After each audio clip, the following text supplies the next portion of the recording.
Hi, it's Mav. Trigger warnings are in the description below. Thank you for listening, and please enjoy. Where Nothing Bleeds by Interstellarisms. Read by Maverick.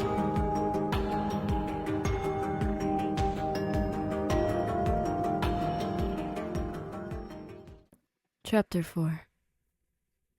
Equilibrium.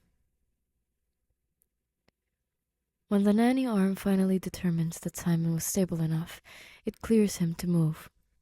It took a few days, but he finally felt comfortable enough to leave the house and go out and explore. Not that there was much to explore in the first place. The Iridians had built the dome specifically for Grace on Irid, large enough to sustain him comfortably, but not expansive by any means. It stretched just far enough to include a small artificial beach, which had quickly become his main spot, and a cave carved out at the far end where he held lessons for his new students. This was more than enough for Grace, and he hoped it would be enough for Simon, too. He opens the door to the outside. The ocean looked almost identical to the beaches from the videos on the Hail Mary, the ones from the mental health room he used to sit in to think. The temperature was kept just slightly cool. It was the kind of weather he'd always be thankful for whenever he had to bike to work. The fog was soft, and not too thick that he wouldn't be able to see anything. He remembered Rocky questioning him about that. Human need light to see. Light very important. Grace want fog. Why, question? And then he had to explain that some humans didn't like too much sun. Some humans didn't even like overhead lighting. It wasn't, by any means, practical, but Rocky grasped the concept of liking something purely for aesthetic reasons fairly quickly. He hears the humming of the machines beneath the ocean that stimulated the waves, and sometimes he thinks about how insane it all was. An entire species honored him so well that they made him his own little home on their planet, and allowed him to stay for as long as they liked. Iridians weren't greedy like humans were. He doesn't even want to think of what might have happened had the situations been reversed, and he had to take Rocky to Earth. Iridians made this place? Simon asks behind him. Yeah. Oxygen is toxic to them, so they have to wear a protective suit whenever they come in here. I'm sure you've seen Rocky wear one, he explains, going down the steps leading into the beach. He stops when he realizes he wasn't hearing footsteps. He turns around briefly. He sees Simon at the top of the steps, just staring. Grace follows his gaze. He's gotten used to the sight, but it must be quite the sight for Simon, who hasn't seen Earth in probably years. Simon has that look in his eyes again. Overwhelmed, but grateful. He remembered seeing it the other day when he hugged him. That was an emotional moment for them both. Simon held him tightly, longer than expected. Grace returned the embrace without hesitation. At first he told himself it was for Simon, and that he needed it, but the longer he stayed, the more he realized it steadied something in him too. Grace needed that hug just as much. The relief of another human being's warm touch couldn't compare to machines, or even Iridians. Sorry, bud. You want to go sit in front of it? He asks Simon. Simon blinks, pulling himself away from his thoughts. He nods. Yeah. Grace smiles, and he walks down the steps and onto the sand. The grains crunch beneath his shoes. He keeps walking until he reaches the spot on the shore where he and Rocky always sit. He can even see the butt print indent that he left. He wonders if Iridians knew that that's where he always sat, so they just elected not to remove it. He takes a seat. He feels Simon sit down beside him. For a moment, they just sit in silence together, listening to the ambient sounds of the waves crashing against the soft sand and rock, inhaling the sweet, calming scent of the ocean breeze. It feels like we're back on Earth. Yeah, I'm not even gonna ask how they pulled that one off. They are geniuses, Grace laughs. More silence. Simon speaks up first. Did you have any family back on Earth? Grace shrugs. No, I mean, funnily enough, that was part of the reason they sent me. Strat told me to my face, "You don't have any immediate family. You don't even have a dog." I had my students, and for the longest time, they were enough. You know? Earth was going to freeze over in 30 years, and my kids, they would suffer the brunt of it. I couldn't just do nothing. He couldn't keep going to class, looking them in the face and teaching them about science, while knowing he was sentencing them to death because of his inaction. And although Grace didn't believe that he was the best molecular biologist out there, he knew that he could at least do something. If not for himself, then for his kids. He firmly believed that was his purpose. When he was younger and a bit more insufferable about his ambition, he wanted to make a name for himself. He had the kind of stupid courage that pushed him to write a thesis arguing that alien life forms didn't need water to survive, then call every scientist who peer-reviewed it a moron. And even then, his pride wouldn't let him admit it. Then later on, he was proven spectacularly wrong when alien life forms showed up at his doorstep saying, "Hey, we're made almost entirely out of hydrogen, and your entire dissertation was a joke. You were so wrong that now you're going to study us forever to make up for it." Funny how life goes. If given the chance, Simon looks at him. Would you ever go back to Earth? That was a tough question. Iridian scientists were already working on repairing the Hail Mary and equipping it with all the necessary fuel and items that he might need for the journey home. Rocky told him he would always have that option. 16 light years might be a long time, but he will get home eventually. Problem is, he doesn't know if he wants to. We do have that chance, he says. They've repaired the Hail Mary.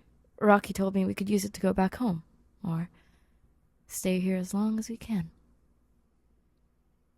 As long as we can? Do they mean?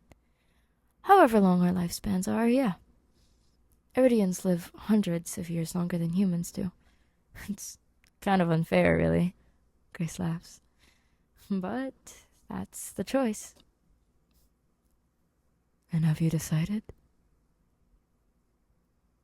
Grace turns to make eye contact with him. God, those intense eyes were hard to gaze into sometimes. Simon always looked through his soul. He felt like Simon was seeing everything around him, and everything he was letting go unsaid.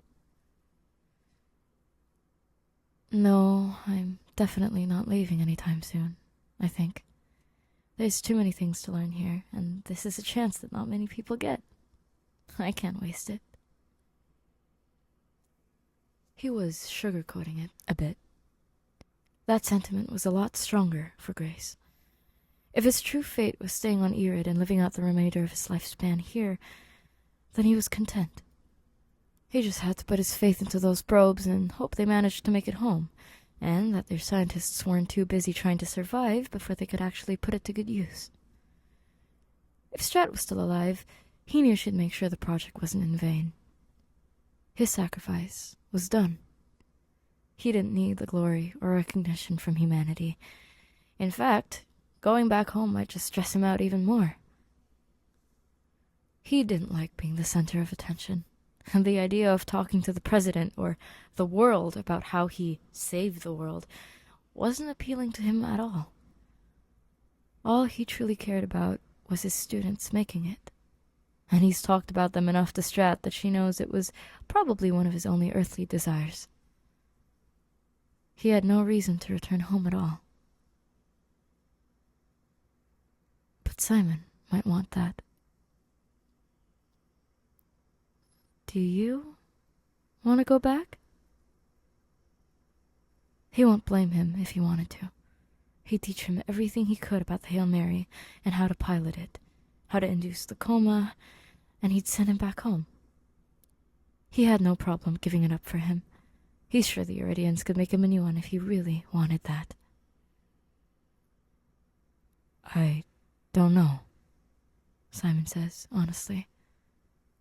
He looks out into the ocean. I wanted to live. I didn't think about it further than that. It's not like I could, anyway, he mutters. I don't remember what living is supposed to feel like. But if it's anything like this... Grace watches him sink his hand into the wet sand.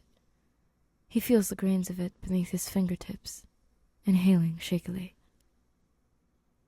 If it's anything like this, then I want to stay. Relief floods Grace's chest. He nods, smiling.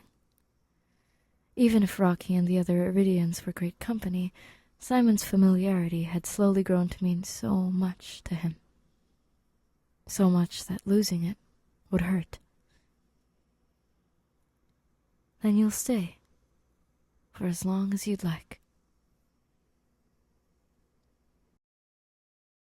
It's been a few days since that conversation. Grace could see the difference in Simon almost immediately. Accepting that he was living again did wonders for him, it seems. The tension that once clung to him had eased, his movements no longer stiff or guarded like he was bracing for something to go wrong. He ate without hesitation, slept without jolting awake, and could finally attempt to communicate with Rocky without worrying that he'd suffer another bad interaction with an alien life form. Whatever Simon had gone through hadn't disappeared, but it was no longer consuming him. For the first time since Grace had pulled him out of that submarine, he looked alive again.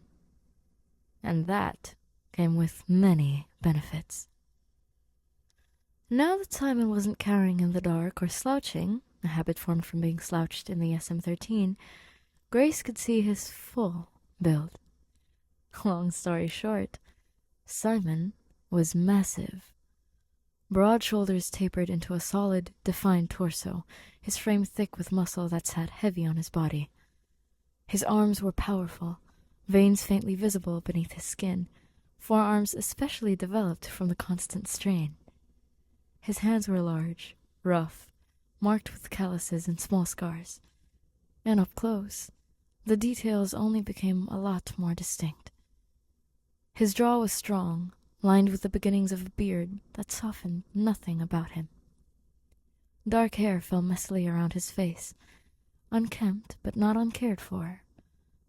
And his eyes... well, his eyes have always been his favorite part.